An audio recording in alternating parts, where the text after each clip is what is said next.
അങ്ങനെ നമ്മുടെ സീരിയൽ താരങ്ങളായ മേഘയും സൽമാനും വിവാഹിതരായിരിക്കുകയാണ്. ഒരുപാട് പേർക്കുടെ വിവാഹത്തെ സംബന്ധിച്ച് ഗോസിപ്പുകൾ വന്നിട്ടുണ്ട്. അതിൽ പ്രധാനമായ ഗോസിപ്പ് എന്ന് പറയുന്നത് ഇവരുടെ ഏജ് ഡിഫറൻസ് ആണ്. സൽമാന് 33 വയസ്സും മേഘയ്ക്ക് 19 വയസ്സുമാണ്. ഇപ്പോൾ ഒരു 14 വയസ്സിൻ്റെ ഡിഫറൻസ് ഇവർ തമ്മിലുണ്ട്. അപ്പോൾ അതൊരു വളരെ ഒരു ചർച്ചാ വിഷയമായി മാറിയിരിക്കുകയാണ് ആളുകൾക്കിടയിൽ. അതുപോലെ തന്നെ ഇവരുടെ കാസ്റ്റ് രണ്ടും രണ്ട് റിലീജിയനാണ്. അപ്പം അങ്ങനെയുള്ള ഒന്ന് രണ്ട് പ്രശ്നങ്ങൾ ഇവരെക്കുറിച്ചുണ്ട്. അപ്പം ഇതൊന്നും വകവെക്കാതെ രണ്ടുപേരും വിവാഹിതരായിരിക്കണം. 2-2.5 വർഷത്തെ പ്രേമം എന്ന് പറയാം. പ്രേമം എന്ന് പറയുമ്പോൾ സൽമാൻ പറയുന്നത് സൽമാൻ അങ്ങനെ ഒരു ഇതില്ലായിരുന്നു, മേഘയ്ക്കായിരുന്നു താല്പര്യം. മേഘയാണ് ആദ്യമേ തന്നെ പ്രൊപ്പോസ് ചെയ്തത്. അപ്പോൾ ആ പ്രായത്തിൻ്റെതായ ഒരു ചാഞ്ചാട്ടം അങ്ങനെ ഒരു ഇതാണ്. പിന്നെ മേഘയുടെ വീട്ടിൽ ഒരുപാട് പ്രശ്നങ്ങളുണ്ടായിരുന്നു. അപ്പോൾ ഈ സൽമാനായിരുന്നു ഓരോ കാര്യങ്ങൾ പറയുകയും ആശ്വസിപ്പിക്കുകയും ഒക്കെ ചെയ്തത്. അങ്ങനെ ആ ഒരു ഇതിൻ്റെ കെയറിങ്ങിൻ്റെ പുറത്തുണ്ടായ ഒരു അടുപ്പമായിരിക്കും. അതുകൊണ്ട് നീ നിൻ്റെ എഡ്യൂക്കേഷൻ പൂർത്തീകരിക്കുക, ഡിഗ്രി എടുക്കുക. അപ്പോൾ ആ പെൺകുട്ടിക്ക് 18 വയസ്സൊക്കെ പ്രായമേ ഉണ്ടായിരുന്നുള്ളതാണ് പറയുന്നത്. 18 വയസ്സില്ലായിരുന്നു തോന്നുന്നു. അങ്ങനെ ആ സമയത്തുള്ള ഒരു ഇതാണ്. അപ്പം താൻ കൂടുതൽ കെയർ ചെയ്തപ്പം അതിൻ്റെ ഒരു ഇതുകൊണ്ട് ഉണ്ടായ ഒരു അത് അവൾക്ക് വീട്ടിൽ നിന്ന് കിട്ടാത്ത സ്നേഹം ഇവിടുന്ന് കിട്ടിയപ്പം അതുകൊണ്ട് നീ കൂടുതലും ശ്രദ്ധ ചെലുത്തേണ്ടത് നിനക്ക് എഡ്യൂക്കേഷൻ പൂർത്തീകരിക്കുക. അതിപ്പം ആരില്ലെങ്കിലും ഇപ്പം ഞാൻ പോലും ആ സമയത്ത് നിന്നോട് അടുപ്പം ഇല്ലെങ്കിലും നിനക്ക് എഡ്യൂക്കേഷൻ ഉണ്ടെങ്കിൽ നീ സമൂഹത്തിൽ നിനക്ക് നല്ലൊരു സ്ഥാനം കിട്ടും, നിനക്ക് സ്വന്തമായി ജീവിക്കാൻ പറ്റും. അതുകൊണ്ട് അതിപ്പം ശ്രദ്ധിക്കുക. അത് കഴിഞ്ഞതിന് ശേഷം അന്നേരവും നിനക്ക് ഇങ്ങനെ എന്നോടൊരു സ്നേഹം ഉണ്ടെങ്കിൽ അപ്പോൾ നീ പറയുക, അപ്പോൾ നമുക്ക് ആലോചിക്കാം എന്നാണ് പറഞ്ഞത്. എനിക്ക് വളരെ ഒരു പക്വതയുള്ള ഒരു പയ്യനായിട്ടാണ് തോന്നുന്നത്. അതിൻ്റെ അല്ലെങ്കിൽ ഒരു ചെറുക്കനെ അത്രയും കാണാൻ ഗ്ലാമറുള്ള ഒരു പെങ്കൊച്ചു പറഞ്ഞപ്പം എന്നാൽ നോക്കാം നമുക്ക് എന്നും പറഞ്ഞ ഒരു ടൈം പാസിനോ എന്തെങ്കിലും രീതിയിൽ അങ്ങനെയല്ല ചെയ്തത്. അവന് അതിനുള്ള ഉപദേശങ്ങൾ കൊടുത്ത് പറഞ്ഞ് മനസ്സിലാക്കി കൊടുത്തു. പ്രായത്തിൻ്റെ ഇതിൽ ഉള്ള ചാഞ്ചാട്ടമാണ്. അപ്പോൾ ഞാൻ കെയർ അതുകൊണ്ടായിരിക്കാം. അതുതന്നെയല്ല, ഞാനിപ്പം ബ്രേക്കപ്പ് ആയിട്ടിരിക്കുകയാണ്. ഇതിനു മുമ്പ് സൽമാൻ എന്തോ ഒരു പ്രേമം ഉണ്ടായിരുന്നു, അത് പൊട്ടിപ്പോയി. അപ്പോൾ ആ ഒരു ഇതിലിരിക്കുകയാണ്. അപ്പോൾ എനിക്കും അങ്ങനെ ഉൾക്കൊള്ളാൻ പറ്റുന്നില്ല എന്നുള്ള കാര്യങ്ങളെല്ലാം ഈ പെങ്കൊച്ചിനോട് പറഞ്ഞു കൊടുത്തു. ഇപ്പം ഉള്ള ചെറുപ്പക്കാരിൽ ഒരു കാണാത്ത ഒരു ആ ഒരു പക്വതയും കാര്യങ്ങളുമായിട്ടാണ് എനിക്ക് തോന്നിയത്. അതുതന്നെയല്ല, ഇവരുടെ ഇൻ്റർവ്യൂ കാണുമ്പോൾ ഒരു ഇളക്കവോ കാര്യങ്ങളോ ഒന്നുമില്ല. നല്ല രണ്ടുപേരും തന്നെ, പെൺകുട്ടിയാണെങ്കിലും 19 വയസ്സേ ഉള്ളെങ്കിലും അവൾ നല്ല പക്വതയോടു കൂടി തന്നെയാണ് സംസാരിക്കുന്നത്. ഒരു ഇളക്കമോ ഒന്നുമില്ല. നല്ലൊരു രീതിയിലുള്ള ഇടപെടൽ കാര്യങ്ങൾ പയ്യൻ പറഞ്ഞു കൊടുക്കുമ്പം തന്നെ നമുക്ക് ഭയങ്കരമായിട്ട് അല്ലെങ്കിലും അതിൻ്റെ അകത്ത് മിഴിരണ്ടിലും ആ സീരിയലിൻ്റെ അകത്ത് ഇവരെ എല്ലാവർക്കും ഭയങ്കരമായിട്ട് ഇഷ്ടപ്പെട്ടാണ്. അതിൻ്റെ അകത്ത് അവർ തമ്മിലുള്ള അടുപ്പവും കാര്യങ്ങളും എല്ലാം ആൾക്കാർക്ക് ഭയങ്കര ആ സീരിയലിനോട് ഭയങ്കര ഇവരോടുള്ള ഒരു ഫാൻസായി മാറിയിരിക്കുകയാണ്. അപ്പോൾ തന്നെ എല്ലാവരും ഇവരെ റിയൽ ലൈഫിലും ഒന്നിച്ച് കാണാൻ വേണ്ടിയിട്ട് ഒരുപാട് അമ്മമാരൊക്കെ ആഗ്രഹിച്ചു എന്നാണ് പറയുന്നത്. ഇവരുടെ കമൻറ്റ് സെക്ഷൻ നോക്കിക്കഴിഞ്ഞാൽ തന്നെ മിക്കവരും അങ്ങനെ നെഗറ്റീവായിട്ടുള്ള കമൻസ് ആയിട്ടൊന്നും തോന്നില്ല. എല്ലാവരും പറയുന്നത് ആ പയ്യൻ്റെ പക്വതയാണ്. അത്രയും നല്ലൊരു ഇൻ്റർവ്യൂ ആയിട്ടാണ് തോന്നിയത്. കണ്ടിരിക്കാൻ തന്നെ വളരെ ഇഷ്ടപ്പെട്ടു ഈ ഇൻ്റർവ്യൂ. പക്വതയുള്ള പ്രായത്തിൻ്റെ ഇളക്കങ്ങളൊന്നുമില്ല. എല്ലാവിധ ആശംസകളും. മുമ്പോട്ടും ഈ രീതിയിൽ തന്നെ ജീവിക്കുക, അങ്ങനെയൊക്കെയാണ് പറയുന്നത്. പിന്നെ കുറച്ച് ആൾക്കാർ മാത്രമേ കാസ്റ്റിൻ്റെ കാര്യങ്ങളും ഏജ് ഡിഫറൻസും പറയുന്നു. ചിലർ പറയുന്നുണ്ട് ഫഹദും നസ്രിയയും അവർ തമ്മിൽ ഇങ്ങനെ ഇതുപോലെ പ്രായത്തിൻ്റെ ഡിഫറൻസ് ഉണ്ട്, എന്നാലും അവർ ജീവിക്കുന്നില്ലേ.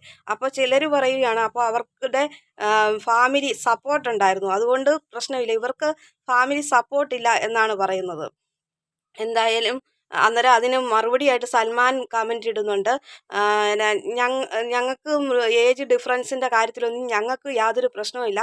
നിങ്ങളിങ്ങനെ കമൻ്റ് ഇട്ട് കഴിയുമ്പം വീട്ടുകാർക്ക് തന്നെ ടെൻഷൻ ആകുന്നുണ്ട് നിങ്ങളുടെ ഈ കമൻ്റ് കാണുമ്പോൾ. ഞങ്ങൾ എങ്ങനെയും ജീവിച്ചു കൊള്ളാം, ഞങ്ങളെ വെറുതെ വിട്ടോളൂ. അത് പറ്റുമെങ്കിൽ നിങ്ങൾ ഞങ്ങളെപ്പറ്റി പ്രാർത്ഥിക്കുക, ഞങ്ങളുടെ കാര്യം ഓർത്ത് നിങ്ങളുടെ പ്രാർത്ഥനയിൽ ഞങ്ങളെ ഉൾപ്പെടുത്തുക, അങ്ങനെയാണ് അയാൾ പറഞ്ഞത്. അതിൻ്റെ അർത്ഥം എന്ന് വെച്ചാൽ ഞങ്ങളെ വെറുതെ വിട്ടുക, നിങ്ങൾ നിങ്ങളുടെ കാര്യം നോക്കുക, അതേ ഉള്ളൂ പറഞ്ഞിരിക്കുന്നത്. ഇപ്പം പ്രായത്തിൻ്റെ ആ മനുഷ്യന് ഒരു പക്വതയുണ്ട്. ഒരു ആൺകുട്ടിക്ക് വേണ്ടുന്ന പക്വത എല്ലാ രീതിയിലും അവനുണ്ട്. ആ ഇൻ്റർവ്യൂ കാണുമ്പോൾ സംസാരത്തിൽ നിന്ന് അല്ലെങ്കിൽ അങ്ങനെയൊന്നും ഒരു 2 വർഷം നീ വെയിറ്റ് ചെയ്യുക, നീ താല്പര്യം ഉണ്ടെങ്കിൽ അന്നേരം ആ സമയത്തും താല്പര്യം ഉണ്ടെങ്കിൽ നമുക്ക് മുമ്പോട്ട് ജീവിക്കാം എന്ന് പറഞ്ഞിട്ട് ആ സമയത്തും ആ പെൺകുട്ടിക്ക് അപ്പോഴും അടുപ്പം ഉണ്ടെങ്കിൽ അത് റിയൽ ലവ് തന്നെയാണ്. അത് മനസ്സിലാക്കി അതുവരെ അവൻ വെയിറ്റ് ചെയ്തു.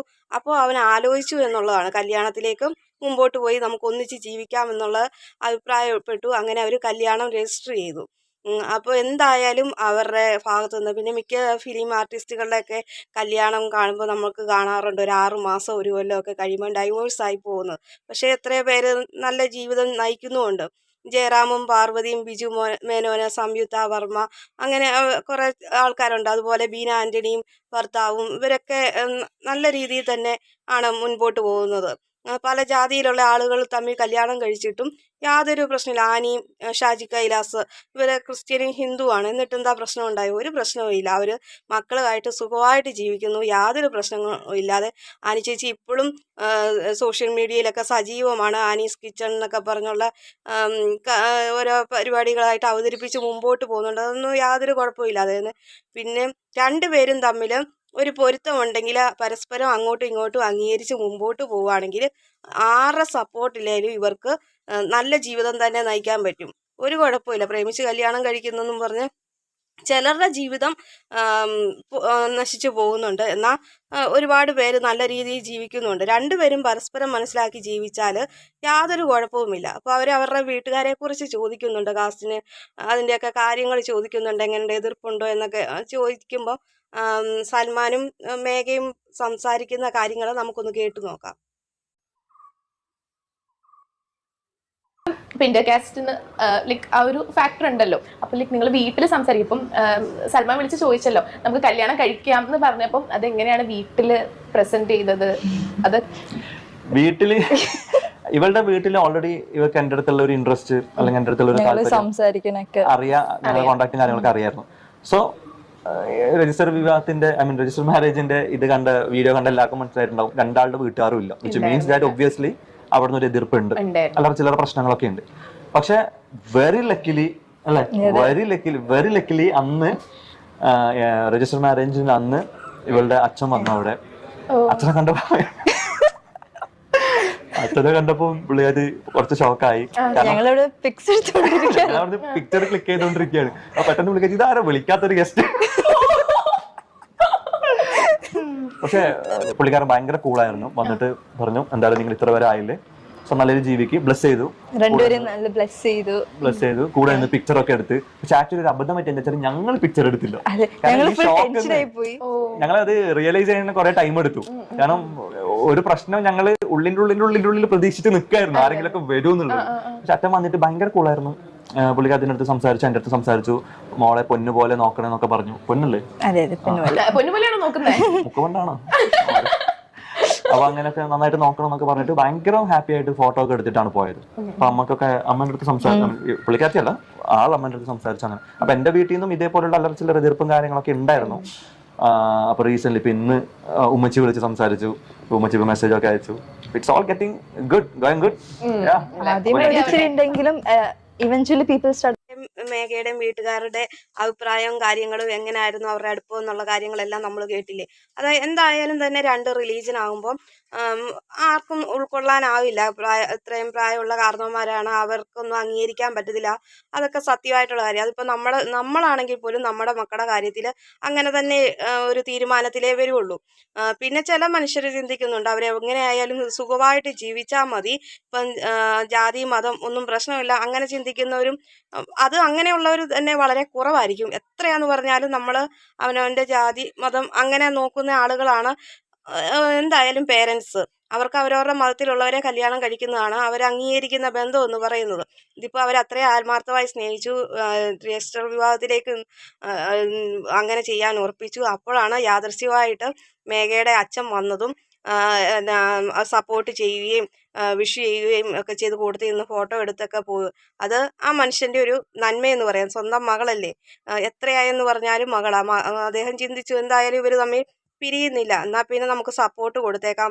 അങ്ങനെ സപ്പോർട്ട് ചെയ്യാതെ ഒരു അടുപ്പവും കാണിക്കാതെ കേസും വഴക്കുമായിട്ടൊക്കെ പോയി കഴിഞ്ഞ് മകളുടെ ജീവിതം കുളമാക്കുന്നതിലും ഭേദമല്ലേ എന്ന് ചിന്തിച്ച ഒരു അച്ഛനാണ് അദ്ദേഹം. അങ്ങനെ പിന്നെ സപ്പോർട്ട് കൂടി എല്ലാ സപ്പോർട്ട് കൂടി കല്യാണം കഴിഞ്ഞിട്ട് പോലും ഓരോരുത്തരുടെയും കുടുംബജീവിതം വെറും പൊട്ടിപ്പാളിഷായി പോകുന്നുണ്ട്.